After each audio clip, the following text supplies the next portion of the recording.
nosotros para compartir este espacio Visión Integral, Iván Gatón, quien es la estrella para los temas internacionales y que lo presentamos ahí siempre en la promoción de Visión Integral, aunque tenía tiempo que no venía a acompañarnos por sus múltiples ocupaciones para analizar los temas internacionales.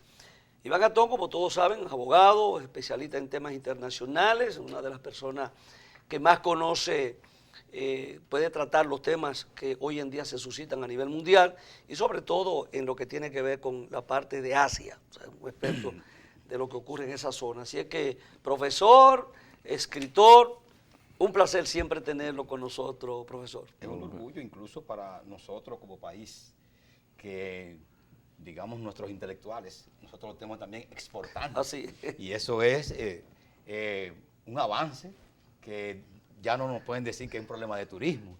Ya también, entonces, además de turismo, los intelectuales lo estamos también exportando. Ya. Profesor, gracias. Gracias a ustedes por la invitación y bueno. Mire, un contexto interesante, más que irse a otro continente, quedémonos en el continente, sobre todo en América Latina, el continente americano, pero América Latina. Uno se ha quedado asombrado los acontecimientos que se han suscitado en estos últimos días. Tú agarras los últimos 15 días, los últimos 20 días, quizás este mes, y ha sido increíble lo que ha pasado en América Latina, empezando con Chile, lo que ha ocurrido en Bolivia, lo de Ecuador, el tema de nuestros vecinos, ahí mismo Haití, las elecciones en Argentina, las elecciones en Uruguay, lo de Honduras, lo que ha pasado en México, y tenemos un panorama como bien complicado en estos momentos en América Latina. Y el caso de Perú, que también está en una crisis política, o sea que hemos casi... Venezuela, tenemos el continente como en una situación de convulsión, de protesta, elecciones, tranque, fraude. Vamos a empezar con el caso chileno, porque a mí me gustaría que aprovecháramos el tiempo para hacer un pequeño recorrido, casi así por todos los países de manera muy puntual. Empecemos con Chile. ¿Qué pasó? Algo que no se veía. Que era una sociedad que nosotros la teníamos como referencia. Y la violencia ha sido una cosa impresionante. Y la gente está en la calle. Lo que pasa es que las sociedades tienen sus puntos de resistencia y luego llega una chispa que enciende toda la pradera. En Chile se pasó por alto que por más de, digamos, 30 años se ha mantenido una constitución que viene de la dictadura. Estamos hablando de una sociedad donde el neoliberalismo hizo galas con los Chicago Boys y privatizaron todo. Y es una de las sociedades más desiguales de toda América Latina. A pesar del crecimiento, de los avances, sí, lo que pasa, Juan Soto, es el crecimiento. Bueno, una cuestión es el crecimiento económico y la parte educativa. Y otra parte es que la parte educativa sea tan costosa que la mayoría de las familias están endeudadas por los altos costos en los cuales deben incurrir para tener una educación de calidad. Las protestas en Chile por la educación no comenzaron con Piñera, comenzaron en el gobierno de Michelle Bachelet, porque la privatización de todos los servicios, esas recomendaciones de los Chicago Boys, lo que hizo fue darle mayor beneficio a ¿cuáles? A los sectores, digamos, plutocráticos que venían de esa dictadura, esos sectores de gentes de negocios que solamente creen que el Estado debe existir para administrar la pobreza y para enviar a los policías y a los militares a reprimir a la gente cuando justamente reclame que el contrato social por el cual viven en democracia, aunque sea, debe tener ciertos niveles de decencia. Entonces en Chile, desgraciadamente, pasamos por alto que si bien es cierto que se llegó a una clase media, digamos, en términos porcentuales mayor que en otros países, los niveles de brecha entre ricos y pobres y sobre todo mantener una sociedad en la cual ese vínculo fundamental de visión común de destino que se da en esa solidaridad, en esa interacción entre la gente por un mejor país, y que usted me diga a mí que en Chile las AFPs no le quieren dar a usted ni siquiera el dinero cuando le descubren una enfermedad terminal. Eso es mucho decir. Se lo digo por trabajos de campo que realicé recientemente en una visita a Chile. La mayoría de los chilenos tienen que matarse trabajando, porque si ellos no producen, lamentablemente el sistema no le da nada. Por eso el presidente Piñera dice hoy que está dispuesto a cambiar la Constitución. Cuando se ve la actitud de los chilenos, por ejemplo con los militares, ustedes saben que a Allende se le da un golpe de Estado en el 73 y eso tuvo mucho que ver con la privatización del cobre. El 60% del cobre del planeta lo produce Chile. ¿Qué sucede? Que ese cobre que privatizó Allende, que es el que le produce más del 50% de sus ingresos, los militares reciben un 10% y no cotizan en la AFP que cotizan los ciudadanos normales. Mire, usted me ha dejado muy preocupado, profesora mía. Nosotros tenemos el mismo modelo, digamos, una copia casi al carbón de lo que es el sistema de seguridad social en Chile. Y fue lo que se le vendió a América Latina, ¿verdad?, de lo que era realmente una garantía, ¿verdad?, para la vejez en esos aspectos. Y ahora vemos entonces nosotros, descubriendo ya también nosotros, antes de esa explosión en Chile, también a lo interno nosotros, tener una lucha prácticamente de que el sistema de seguridad social no nos garantiza nada. Y la otra parte, que aprovecho ahí con la parte chilena, es que también descubrimos que Chile, que fue un país solidario, que le abrió las puertas a la migración, ahí está el caso haitiano, ahí está el caso de dominicano, que también es una colonia importante ahí. Ahora nos damos cuenta de que para ellos esa apertura, parece que las clases sociales que estaban, ¿verdad?, en términos de dirección, le vendieron una situación de lo que había sido su desarrollo, de que realmente no era tal, porque ahora tienen eso más arriba del moño, como dicen los cibaeños aquí en el país. No, ¿qué pasó entonces? No, lo que pasa es que tenemos que revisar la base del problema, es decir, los problemas hay que abordarlos desde sus causalidades. Es el sistema neoliberal que fracasó en Chile y ha fracasado en el mundo entero, y no se quiere decir. No hay forma de que usted pueda tener un equilibrio de poderes, lo que los americanos llaman checks and balances, si el Estado no juega su rol como Estado, de una mejor repartición de las riquezas. No podemos entonces tener un sistema de pensiones para que un grupo del sector financiero se beneficie a costa de los sacrificios de su vida. Entonces ahora vemos cómo esos sectores privados se benefician de todo, mientras una gran parte de la población que ya tiene acceso a mayor información se indigna cuando absorta ve todos los beneficios que obtienen, pero que esto no se democratiza. Vimos en este sistema neoliberal cómo colapsaron los bancos, el sistema financiero en Estados Unidos, que por eso China ocupa el lugar que ocupa en este momento, cómo colapsaron en Europa. ¿Qué hicieron? Bueno, mientras ganaban, ellos no repartían, pero cuando colapsaron, democratizaron las pérdidas.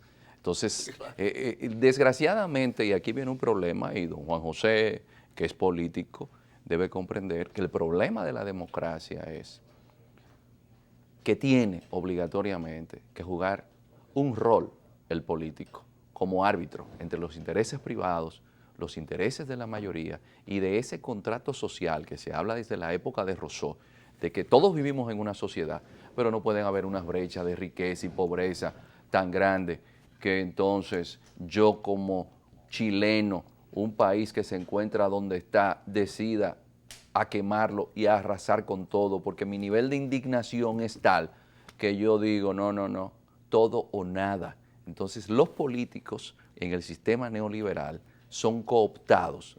Se trabaja en los partidos políticos, se lleva a los partidos políticos a gente que tienen dinero. Alguien aparece, los financia, eso ha pasado en el mundo entero. Sí. Entonces llegan, financian al político, pero ese político en el Congreso no va a responder al pueblo. El pueblo es un papel higiénico que sirve simplemente para utilizarlo, para que no me va a dar ningún impuesto, porque se lo cobramos todo. El pueblo es el que se queda sin los servicios de salud, el pueblo es el que se queda con una mala educación para que mañana no sea competitivo. Y entonces usted dice, pero ven acá, y cuando la gente, todo esto se va acumulando, la democracia entonces no viene a ser el juego del gatopardismo, de votar cada 4 años para que todo siga igual. Entonces ahí viene el tema en la política, que en América Latina se complica aún más porque el narcotráfico ocupa un espacio en la política. Entonces los narcotraficantes comienzan a imponer sus propios candidatos y dentro de los partidos políticos van desplazando a gente que son políticos por vocación. Entonces hay un tema, la democracia deja de ser una herramienta eficaz dentro del contrato social. ¿Por qué? Porque si entra el narcotráfico ¿qué genera? Violencia, porque es un negocio que obligatoriamente genera violencia.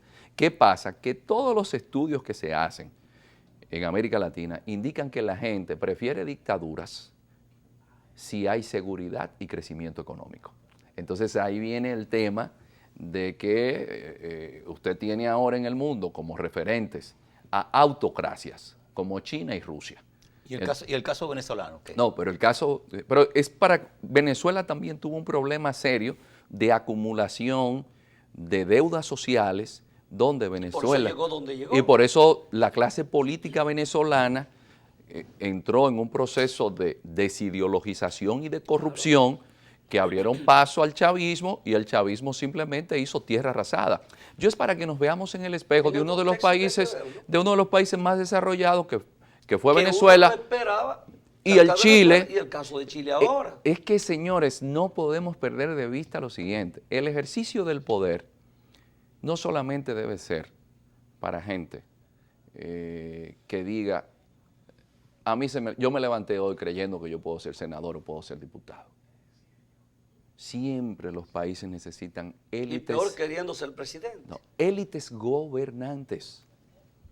Un asunto es ser élite gobernante y otra es ser élite dominante. Explique eso. Siempre hay una élite dominante que es la que determina qué partido político va a ganar, porque tú no sales más nunca en un programa de televisión porque yo te voy a cerrar los accesos a ese canal. ¿Cuál es tu negocio? Usted se dedica a tal tipo de negocio, pues te cierro y te ahogamos, porque sin economía usted no tiene libertad. En eso es que está claro. No, pero yo lo digo a nivel mundial, es una cuestión mundial. Yo le voy a dar un ejemplo. España, que es un país desarrollado. En España, uno de los problemas que provocaba suicidio era que en España, si usted su apartamento no podía pagarlo, el banco se lo quitaba, pero esa deuda le quedaba a usted de por vida. Y para que eso se le quitara a los españoles, ¿sabe dónde tuvo que llevarse? Porque ni el PP, ni el PSOE, ni Izquierda Unida, ninguno de los partidos políticos pudieron hacer nada en la Unión Europea. Una directiva de la Unión Europea obliga al gobierno español, porque su clase política está cooptada, ¿por quién? Por el sector financiero. Entonces, cada día más, esa democracia requiere de un ejercicio honesto.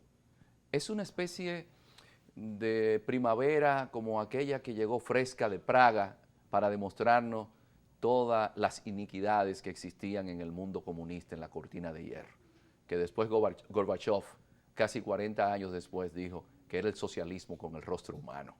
Es una primavera que nos dé en la humanidad, que ahora tenemos mayores niveles de información, más conciencia de que somos no súbditos, sino ciudadanos, y que si hay recursos, tú no tienes por qué ganarte 90 y yo ganarme 2, de que si tú tienes un sistema articulado y diseñado de forma tal que es en la vida que viene, que yo voy a tener probabilidades de que mis hijos y mis nietos tengan una mejor existencia, eso no puede continuar. Mire, para irnos a la pausa, en el caso de Chile, ¿dónde termina todo esto? Usted hablaba de que el presidente planteó recientemente reformar la Constitución, pero que planteó reformar la Constitución.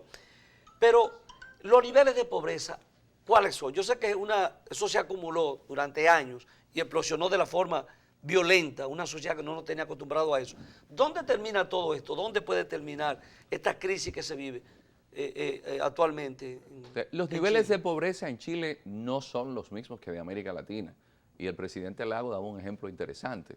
Dice que cuando él era presidente, estamos hablando de principios de los años 2000, sí. Yo recuerdo haber sido su edecán de protocolo en el año 2001, es decir, que hace 18 años, y él inauguró un barrio en una zona de Santiago de Chile y él volvió recientemente y la gente se le estaban quejando. Y le dice, pero ¿por qué ustedes se me quejan si ustedes vivían en unas casuchas? Y dicen, no, lo que pasa es que ustedes no hicieron parqueo para vehículos. Y eso está complicando la Entonces, convivencia. aquí no hay parqueo. En Chile hubo también un crecimiento de una clase muy pobre, que ahora tiene vehículos, de una clase media, que exige más.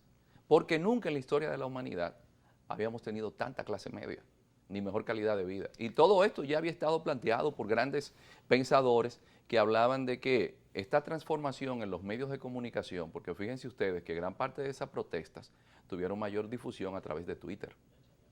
Entonces, a través de WhatsApp también se envía muchísima información. Entonces, la visibilización de tanta opulencia, donde hay una marginalización de una gran parte de la población, ¿cómo detiene las rivalidades o las luchas entre los seres humanos? Entonces, el desafío ahora es, en este mundo en el cual vivimos, porque no nos dimos cuenta que el mundo cambió, porque ahora en los servicios de inteligencia se usan los que se llaman trolls. Los trolls son personas dedicadas a estar en la computadora, interactuando, participando en blogs, poniendo opiniones hasta de recetas de comida, etcétera, pero es para influenciar. Y hay gente que son influencers, que tienen 40, 50 millones de seguidores, que tienen más view que CNN en el momento en el que pasa su noticiario estelar. Entonces, esa comunicación que tenemos en el siglo XXI cambia la forma de manipular a la gente también. Que te llevó 1.200.000 personas en una de las protestas más grandes que se ha hecho en Chile, a la calle, y de la forma que la llevó. Es que el mundo cambió y ahora la gente está más consciente.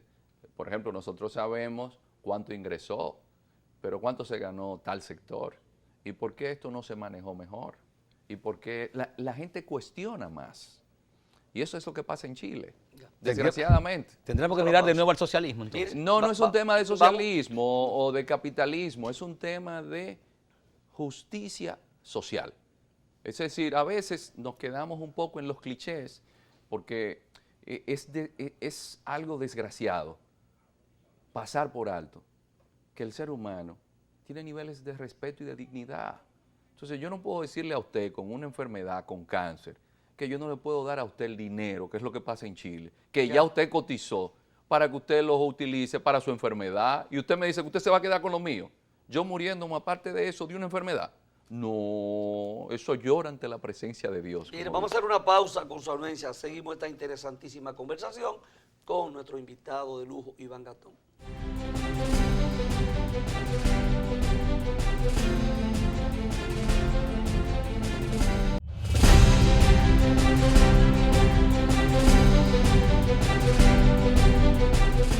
Continuamos conversando con Iván Gatón, nuestro invitado experto internacional.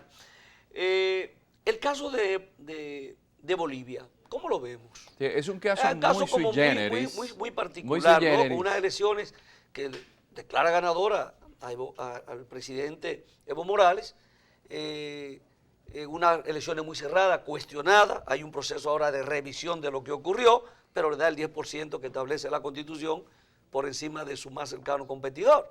¿Qué va a ocurrir ahí? Bueno, evidentemente hay que reconocer que hay una inclinación siempre a perpetuarse en el poder. América Latina siempre ha tenido desde su génesis esa figura de los caudillos. Y Evo Morales en esa dirección. Y Evo Morales... La tercera repostulación, el cuarto periodo. El país es muy distinto desde su llegada. Sí, Bolivia era un país comparado con Haití. Y la transformación de Bolivia, un país que tiene apenas 8 millones de habitantes y que es más grande que Portugal, España y Bélgica juntos. Bolivia tiene más de 1 millón y pico de kilómetros cuadrados. Sí. Un país vasto, amplísimo, donde el 60% de su población es aborigen. Y que ahora fue incluida. Eso es un elemento importante a tomar en consideración. Es una lástima que hayamos este punto de que el presidente Evo Morales, pudiendo haber salido por la puerta grande, con 3 periodos, decidiera reelegirse. No hay necesidad de perpetuarse. Yo creo que los seres humanos debemos tener un sentido del límite. Tenemos una edad que no vamos a ser eternos. Y ya, la verdad, Evo transformó Bolivia. Y sucede que, evidentemente, parece que se va a quedar en el gobierno. Y esto va a alentar más las disputas que hay entre una Bolivia indígena y una Bolivia blanca. Esa división que se da. Esa división que se da entre la gente. Son dos sociedades. Son con visiones totalmente diferentes. Totalmente distinta a la gente de Santa Cruz de la Sierra, a la gente país. de La Paz. Y en el caso de Ecuador, señores, es increíble cómo todavía se quiere mantener a su población aborigen y a su población afrodescendiente que siga sufriendo los mayores Es muy parecido, son muy parecidos esos dos casos, ¿no? Miren, desgraciadamente, esas sociedades, el proyecto de país no se hizo tomando en cuenta al indígena. Así es, de exclusión. Hay que ir allá para usted darse cuenta que a esa gente se le marginó y el que llegó de fuera fue el que se impuso. Entonces en Ecuador, que vieron cómo el presidente Lenín Moreno cambió incluso la capital del país a Guayaquil. Se fue a Guayaquil. Se fue a Guayaquil. Porque Guayaquil es muy diferente a la capital. Que le dicen monos a la gente de Guayaquil en La Paz. Es decir, son dos mundos distintos. Tú ves una sociedad totalmente diferente. Son mundos distintos. Entonces hay un problema de inequidad. Hay un tema que es importante, porque usted mencionaba, por ejemplo, las elecciones de Argentina. Y uno dice, ¿cómo un país tan grande, tan rico como Argentina puede llegar a los niveles donde se ha encontrado, habiendo sido uno de los países más desarrollados del mundo? ¿Qué pasó en Argentina? Pero ¿cómo es posible que un país como Chile también se encuentre en esa situación? ¿Cómo es posible que un país como México? Y esa respuesta... El gobierno no tiene autoridad ahí. Esa respuesta yo la encontré en un gran hombre, pensador, economista, John Kenneth Galbraith, en una entrevista que encontré hace muchos años, coincidencialmente estudiando en Buenos Aires, Argentina, me lo encontré esa respuesta. Y decía él que Argentina es una demostración de la falta de compromiso de las élites con el futuro del país. En América Latina, las élites siempre han sido más pro-europeas y pro-estadounidenses. Incluso la autoestima, la falta de propia valía, de orgullo por esa tierra y por ese cielo donde nacieron, se desdeña. Invertir todo lo que tenemos en el país, no, guardarlo en un banco en Europa. Son más europeos que otra cosa. Nuestros hijos los educamos y es en colegios bilingües y hablan más inglés después que español. ¿Me entiendes? Es decir, conocer más y estudiar a filósofos europeos que ni siquiera nunca miraron Europa, a América Latina, en vez de hacerlos que sean más latinoamericanos. Entonces, ese problema de unas élites que en el fondo desprecian el país donde nacieron, sí ha sido uno de los inconvenientes más grandes que ha tenido América Latina, porque por falta de recursos no es. ¿Podemos ver ese caso en Haití? ¿Podemos ver eso? Haití es el caso más representativo de cómo una élite desprecia a la mayoría de la población. Por eso Haití no tiene futuro, desgraciadamente, porque las élites dominantes son las manos que mecen la cuna de un país. Y si esas élites no tienen un sentimiento nacional por ese contrato social. Señores, es que dejamos detrás a las monarquías y llega el despotismo ilustrado. Es gracias a que en la Ilustración se habla del policentrismo del poder y Rousseau habla del contrato social. ¿Y quién ha dicho que los camarógrafos que están aquí están obligados a que sus hijos tengan una educación que no sirva? Que están obligados a vivir en marginalidad y pobreza y así sus hijos. Y que el pobre que vive trabajando en una zona franca o trabajando en un colmado o el simple obrero esté condenado de por vida y sus hijos a vivir en la ignominia, sin dignidad, mientras un pequeño grupo se alimenta de todo. Ahora uno dice, ¿qué va a pasar en América Latina? ¿Volveremos a los partidos, a los gobiernos un poco más hacia la izquierda.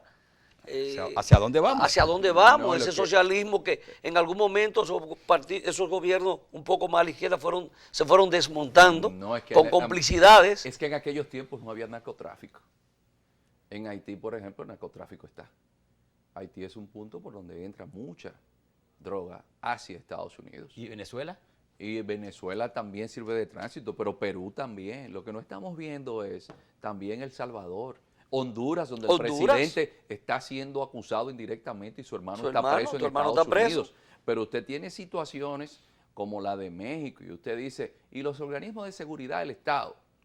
En un ambiente donde los narcotraficantes, es que no pueden competir porque no tienen los recursos. Cuando se pone el elemento del narcotráfico en estas sociedades, ojalá y fuera un tema de izquierda y de derecha, porque es un tema ideológico. Estamos hablando de un tema de crimen organizado que entra a las sociedades y se toma parte de la sociedad. Pero no quizás de un gobierno socialista, pero regímenes de fuerza, entonces, pero no aparecen si se dan esos espacios. Pero es que estamos en estado de sitio. ¿Ustedes sabían que en El Salvador hay espacios donde el ejército no entra, ni la policía, que pertenece a la MS-13 y MS-18?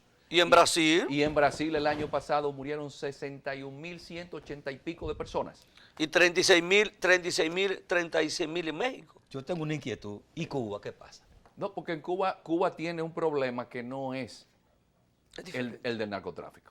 Ajá, ¿cuál es porque el problema? Cuba tiene un problema de tener una economía que no tenga el problema del embargo, de tener una sociedad que en términos materiales pueda disfrutar más, pero el problema de Cuba no es de seguridad. Porque el tema de la democracia y el desafío de los que estamos en las aulas y los que estamos en política es poder decirle a la gente que cuando salen a la calle, de que cuando sus hijos salen a la calle, no se van a ver afectados por una violencia que le genera a usted el narcotráfico. Porque ese es un elemento que no estamos viendo. En América Latina, más del 15% de su Producto Interno Bruto es afectado por la delincuencia que produce el narcotráfico. Más de 30.000 millones de dólares. Eso es serio. Cuando usted me dice a mí que usted envía a sus hijos a la universidad y usted tiene miedo de que les pase algo, porque el narcotráfico genera una especie de guerra civil a lo interno, porque es un Estado organizado que debe enfrentar a gente con recursos. Yo creo que donde México es que más fuerza tiene. Sí, pero que se ha ido expandiendo en todo el mundo, en América Latina sobre todo. Pero Estados Unidos también. El presidente Trump se estaba quejando de Chicago, pero en Chicago el narcotráfico es muy grande. Hay zonas que la policía entra y es como si fuese en Afganistán. Lo mismo sucede en Washington. Es más, Estados Unidos ha diseñado policías especiales para pandillas. Es el mundo occidental que el tema de las drogas ha ido introduciéndose y ha sido como un cáncer que ha hecho metástasis y esto está afectando a la democracia. Todavía los partidos políticos no se han puesto a pensar el daño que el narcotráfico le está haciendo a la institucionalidad política y democrática del mundo. Y aquí hay sectores donde no se puede penetrar. Aquí en el país hay barrios que usted no puede penetrar, que hay control. Es parte del narcotráfico. Y esto es una isla. Y esto es una isla. Que es más fácil hacer el control. Entonces yo creo que hay unos desafíos de un nuevo contrato social donde nuestras sociedades tienen que mirarse a futuro porque los millennials, por ejemplo, están preocupados por ese tema de su seguridad, pero están preocupados por el tema de ¿qué? Del cambio climático. Hay muchos jovencitos de 17, 18 años, 19 años, cuya preocupación medioambiental es tal que no están utilizando sorbete porque saben que eso no es biodegradable. Donde quiera que ven un material de foam, se alarman, donde quiera que ven un material de plástico porque dicen, ¿y qué mundo ustedes me están dejando a mí? Entonces los políticos tienen que responder a esas cuestionantes de unos jóvenes que están preocupados por los ríos o, por ejemplo, jóvenes que dicen, ay, pero aquí en la ciudad de Santo Domingo, ¿ustedes sabían que no hay en todo este casco que parece Miami un acueducto para los residuos de los excrementos de las personas? Ese naco que vemos ahí, eso es una bomba de tiempo.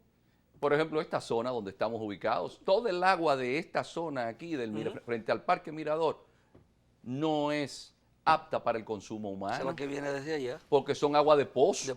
Entonces, ¿cómo usted me dice a mí que no estamos pensando que el 80% del agua que se consume en República Dominicana no está apta para tomar. Esos muchachos que están subiendo, si están conscientes de eso, porque no nos estamos dando cuenta que esos jovencitos están manejando informaciones de temas que sí son estratégicos para su futuro, como por ejemplo el tema de la migración haitiana. Si en Haití no hay estabilidad, y pongamos que en Haití exista la estabilidad y que crezca un 10% su Producto Interno Bruto anual, ¿cuántos años le va a tomar a Haití tener unos niveles tales que le permitan a ellos no enviar gente a República Dominicana o enviarla a Bahamas o enviarla a otro sitio? Es decir, esos desafíos hay que presentárselos a esos jovencitos que ya nosotros por un tema de edad, es una cuestión biológica, estamos llamados a desaparecer, pero a esos jóvenes, a esos niños que vienen ahí, hay que dejarle un mejor país, como nos los dejaron a nosotros, la gente que se fajó en época de Guerra Fría a luchar por un país mejor y que, como yo siempre digo, oigan, este país, a pesar de todo, no es el mismo. El país, en términos de infraestructura, ha mejorado. Hay elementos fundamentales que vemos que este es otro país. Pero cada generación tiene un desafío. El desafío de nosotros es dejar un país mejor y acorde al siglo XXI. No un país donde se invierta en el 4% en la educación, pero los muchachos no saben matemáticas, pero los profesores no quieren que le traigan expertos de matemáticas de fuera, donde los muchachos no saben de física, donde los muchachos no saben de ciencias exactas. Si ustedes quieren ver un ejemplo de la calidad de la educación en República Dominicana, el ITLA en China gana el tercer lugar a nivel mundial.